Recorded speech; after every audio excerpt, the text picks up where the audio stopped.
ಏನು ಅಂತ ಹೇಳಿದ್ರೆ ಹಿಂದೆ ಕಾಂಗ್ರೆಸ್ನಿಂದ ಏಟು ತಿಂದಿದ್ರಿ, ಬಿಜೆಪಿಯಿಂದ ಕೂಡ ಏಟು ತಿಂತೀರಿ. ನೋಡಿ, ಇದು ಕಾಂಗ್ರೆಸ್ ಹೇಳ್ಕೊಂತಿರ್ಬೋದು ಅಷ್ಟೇ.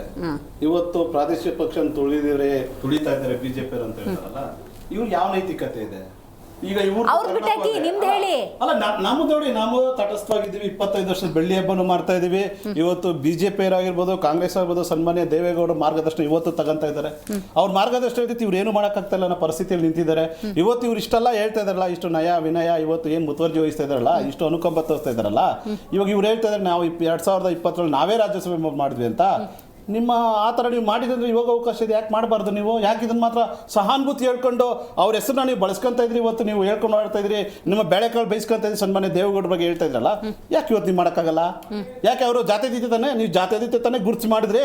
ಇವತ್ತು ಸನ್ಮಾನ್ಯ ದೇವೇಗೌಡರು ಇಷ್ಟೊಂದು ಅನುಕಂಪ ಇದೆಯಲ್ಲ, ನೀವು ಮಾಡೋಕ್ಕಾಗದೆ ನೀವು ಬರೀ ಬೇಳೆಕಾಳು ಬೇಯಿಸ್ಕೊಳಕ್ಕೋಸ್ಕರ ಅವ್ರು ನಾಮಕರಣ ಮಾಡ್ತೀರಾ. ಇವತ್ತು ನಾವು ಅವತ್ತು ನಾವೇನು ಕೇಳಿಲ್ಲ, ಮೈತ್ರಿ ಮಾತಾಡೋರಿಗೆ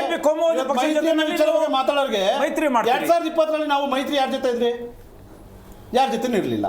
ಅವಾಗ ನೀವು ಯುದ್ಧ ಮಾಡಿದ್ರಿ. ಸೊ ಅಲ್ಲಲ್ಲ, ಈಗ ಬಿಜೆಪಿ ಜೊತೆಗಿನ ಮೈತ್ರಿಯನ್ನೇ ಒಪ್ಕೊಳ್ಳೋಣ. ದೇವೇಗೌಡರಿಗೆ ರಾಜ್ಯಸಭೆಗೆ ಟಿಕೆಟ್ ಸಿಗಬೇಕು ಅನ್ನೋದು ಒಂದು ನಿರೀಕ್ಷೆ. ನೀವು ಕೇಳಿದ್ರು ಬಿಟ್ಟಿದ್ರು ಅದನ್ನು ಪಕ್ಕಕ್ಕಿಟ್ಟಿರೋಣ. ಅದೊಂದು ಕರ್ನಾಟಕದ ಹೋಪ್.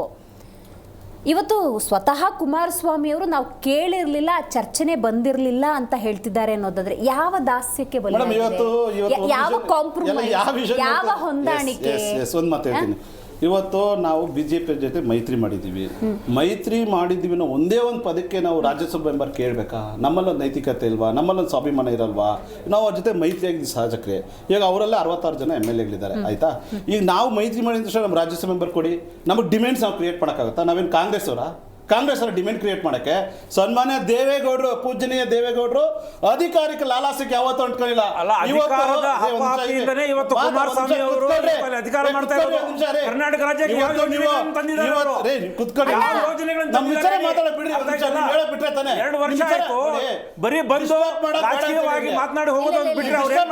ಅವ್ರ ವಿಚಾರ ಮಾತಾಡೋವಾಗ ನಾವು ರಾಜಕೀಯವಾಗಿ ಯಾರು ಸನ್ಯಾಸಿಗಳಲ್ಲ. ಒಂದ್ ನಿಮಿಷ ಅದನ್ನ ನಾವು ಹೇಳಿ, ಸನ್ಮಾನ್ಯ ಕುಮಾರಸ್ವಾಮಿ ಏನು ಹೇಳ್ತಾ ಇದ್ದಾರೆ, ನಾವು ಯಾವುದೇ ಥರನೂ ಅಪ್ಲಿಕೇಶನ್ ಹಾಕಿ ನಮ್ಮ ರಾಜ್ಯಸಭೆ ಮೆಂಬರ್ ಮಾಡಿ ಅಂತ ಕೇಳಿ ಏನಾದರೂ ಅವ್ರೇನೋ ನಮ್ಮನ್ನೇನಾದರೂ ಕೊಡಲಿಲ್ಲ ಅಂದಾಗ ಈ ಮಾತುಗಳು, ಈ ಲೇಪನಗಳು, ಈ ರಾಜಕೀಯ ಮುಖವಾಣಿಗಳು, ಈ ಒಂದು ಮಾತುಗಳು ನಾವು ಕೇಳ್ಬೋದಾಯಿತು. ಫಸ್ಟ್ ಆಫ್ ಆಲ್ ನಾವು ಕೇಳೇ ಇಲ್ಲ. ಹಾಗಂತ ಇವತ್ತು NDA ಸರ್ಕಾರದಲ್ಲಿ ಇವತ್ತು ದೇಶದ ಹಿರಿಯಾದ ಒಂದು 94 ಹಿರಿಕರನ್ನ ಮುಂದಿನ ದಿನಗಳಲ್ಲಿ ಒಳ್ಳೆಯ ಸ್ಥಾನಮಾನ ಕೊಡ್ಬೋದು, ಯಾಕೆ ಕೊಡಬಾರ್ದು? ನೀವು ಹೇಳ್ದಂಗೆ ಇವತ್ತು ರಾಷ್ಟ್ರಪತಿ ಸ್ಥಾನಗಳು ಕೂಡ ಮುಂದಿನ ದಿನಗಳಲ್ಲಿ ಅವರು ಚೇಂಜ್ ಆಗುವಂಥ ಪರಿಸ್ಥಿತಿ ಇದೆ. ಉಪರಾಷ್ಟ್ರಪತಿ ಸ್ಥಾನಗಳು ಚೇಂಜ್ ಆಗುವಂತಿದೆ. ಇದು ಒಂದು NDA ಸರ್ಕಾರದಲ್ಲಿ ಒಂದು ಬದಲಾವಣೆ ಕಾಣ್ಬೋದು, ಯಾಕೆ ಆಗಬಾರ್ದು? ಇವತ್ತು ಯಾಕೆ ಇವ್ರು ಇದನ್ನೇ ಇಟ್ಕೊಂಡು ಈ ಥರ ಹೇಳ್ತಾ ಇದ್ದಾರೆ ಅಂದರೆ ಇವ್ರ ಉದ್ದೇಶ ಇಷ್ಟೇ, ಇವ್ರು ಇವತ್ತು ಬದುಕಬೇಕಂದ್ರೆ ಸನ್ಮಾನ್ಯ ದೇವೇಗೌಡ ಹೆಸರು ಹೇಳ್ಬೇಕಾದ ಪರಿಸ್ಥಿತಿ ಬಂದಿದೆ. ಸನ್ಮಾನ್ಯ ದೇವೇಗೌಡ ಹೆಸರು ಹೇಳಿಲ್ಲ ಅಂದ್ರೆ ಇವರು ರಾಜಕೀಯ ಲಾಭ ದೇವೇಗೌಡರ ಹೆಸರು ರಾಜಕೀಯ ಲಾಭ ನೀವೇ ರೆಡಿ ಇಲ್ಲ. ಇವರ ಪರಿಸ್ಥಿತಿ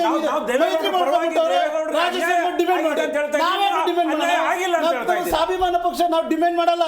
ಇವತ್ತು ಕಾಂಗ್ರೆಸ್ ಬಂದು ಕೊಟ್ರಿ, ಏನಕ್ಕೆ ಕೊಟ್ರಿ?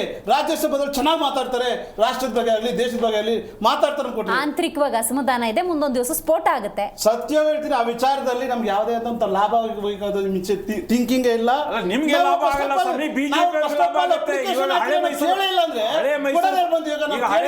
ಹಳೆ ಮೈಸೂರು ಭಾಗದಲ್ಲಿ 14 ಶಾಸಕರಿದ್ದೀರಿ ನೋಡಿ. ನಿಮ್ ಕಥೆ ಈಗ 14 ಶಾಸಕರಿದ್ದೀರಿ. ಅರ್ಥ ಇದಲ್ಲ, ಯೋಚನೆ ಮಾಡಿ. ನಿಮ್ಮ ಜನಾಧಾರ ಹಳೆ ಮಾತಾಡ್ತಾರೆ. ಇವತ್ತು ಮೇಡಮ್, ಇವತ್ತು ಸನ್ಮಾನ್ಯ ದೇವೇಗೌಡರ ಬಗ್ಗೆ ಮಾತಾಡ್ಬೇಕಾದ್ರೆ ಏನಾದ್ರು ನೈತಿಕತೆ ಇಟ್ಕೊಂಡು ಮಾತಾಡ್ಬೇಕು. ರಾಷ್ಟ್ರೀಯ ಪಕ್ಷ ಅಂತಾರೆ.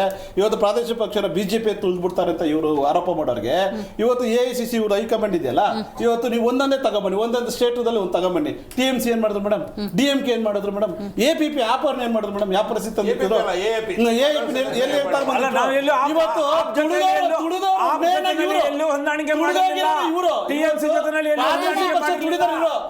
ಅಲ್ಲೆಲ್ಲ ಇಷ್ಟೊಂದು ಎಕ್ಸಾಂಪಲ್ ಇದ್ದಾಗ ರಾಷ್ಟ್ರೀಯ ಪಕ್ಷದ ಜೊತೆ ಸಖ್ಯ ಬೆಳೆಸಿದ್ರೆ ಏನಾಗುತ್ತೆ ಅಂತ ನಿಮ್ ಎದುರುಗಡೆನೆ ಅಷ್ಟೊಂದು ಎಕ್ಸಾಂಪಲ್ ಇದ್ದಾಗ ನೀವ್ ಎಚ್ಚೆತ್ಕೊಳ್ಳಲ್ವಾ? ಮೇಡಮ್, ನಾವು ಎಚ್ಚರಿಸ್ಕೊಂಡೆ, ನಾವು ಸ್ಟ್ರಾಂಗ್ ಆಗಿದ್ದೀವಿ. ನಾವು ಇಲ್ಲಿ ಇವ್ರ ಥಿಂಕಿಂಗ್ ಅಂದ್ರೆ ಮೈತ್ರಿ ಆಗ್ಬಿಟ್ಟಿದ್ದಾರೆ. ರಾಜ್ಯಸಭೆ ಮೆಂಬರ್ ಕೇಳಿ, ನಾವ್ ಯಾಕ್ರಿ ಕೇಳೋಣ? ಅಂದ್ರೆ ಮೈತ್ರಿ ಅಲ್ಲ. ಮತ್ತು ವಿಲೀನಕ್ಕೆ ವ್ಯತ್ಯಾಸ ಇದೆ ಅಂತ. ನೋಡಿ, ನೀವು ಮೈತ್ರಿ ಧರ್ಮನ ಬ್ರೇಕಪ್ ಮಾಡ್ಬೇಕು ಏನೋ ಒಂದು ದುರುದ್ದೇಶಕ್ಕೆ ಮಾತಾಡ್ತಾ ಇದ್ರೆ ಹೊರತು ಅದ್ರ ಉದ್ದೇಶ ಯಾವುದೇ ಇಲ್ಲ. ಇವರಲ್ಲಿ ಇರುವಂತದ್ದು ಒಂದೇ, ಇವರು ಬರೇ ಒಂದು ಬೇಳೆಕಾಳು ಬೀಸ್ಕೊಳಕ್ಕೋಸ್ಕರ ಈ ಒಂದು ಸಂದರ್ಭನ ಉಪಯೋಗಿಸ್ಕೊಂತ ಇದ್ದಾರೆ ಕಾಂಗ್ರೆಸ್ ಅಧಿಕಾರ ಒಂದೇ ಒಂದು ಉದ್ದೇಶ